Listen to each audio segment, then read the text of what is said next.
بسم اللہ الرحمن الرحیم۔ السلام علیکم ورحمۃ اللہ وبرکاتہ۔ ناظرین محترم، ایک مرتبہ حضرت ذوالنون مصری رحمۃ اللہ علیہ دریا کے کنارے کپڑے دھو رہے تھے۔ اتنے میں دیکھا ایک بہت بڑا بچھو آیا اور آ کر دریا کے کنارے رک گیا۔ پھر دیکھتے ہیں کہ تھوڑی دیر بعد ایک کچھوا آ رہا ہے، وہ بھی دریا کے کنارے پر آ گیا۔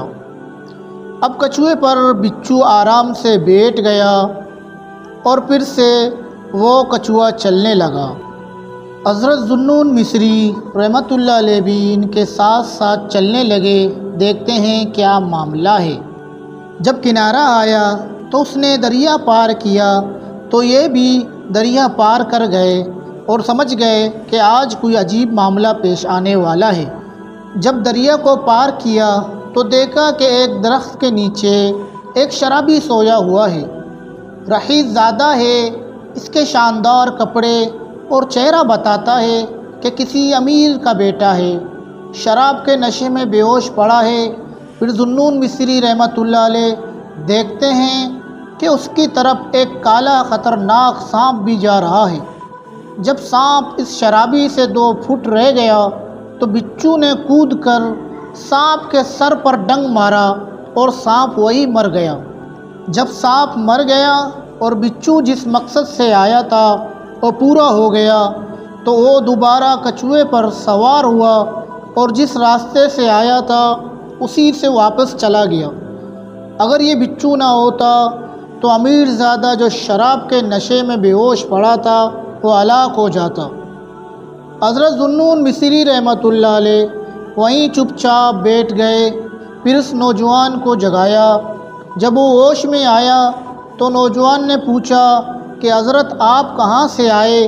ذوالنون مصری، ایسے بڑے بزرگ، آپ یہاں کیا کر رہے ہیں؟ حضرت ذوالنون مصری رحمۃ اللہ علیہ نے فرمایا، میں تیری حفاظت کا ایک تماشا دیکھ رہا ہوں۔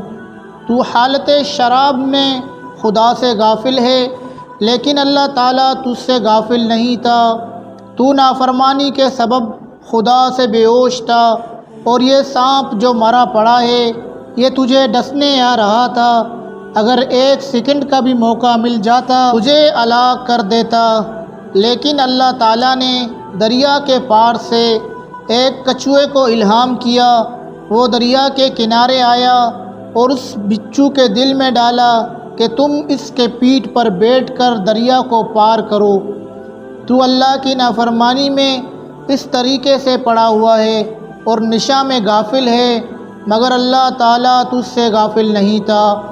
تو نے اللہ کو بلا دیا، اللہ نے تجھے یاد رکھا ہوا ہے۔ اس نے کہا، کیا بات ہوئی شیخ صاحب، مجھے سارا قصہ بتائیں، میری حفاظت کس طرح کی گئی؟ شیخ صاحب نے فرمایا، اللہ پاک نے دریا پار سے بچھو بھیجا، اس کے لیے سواری کا انتظام کیا۔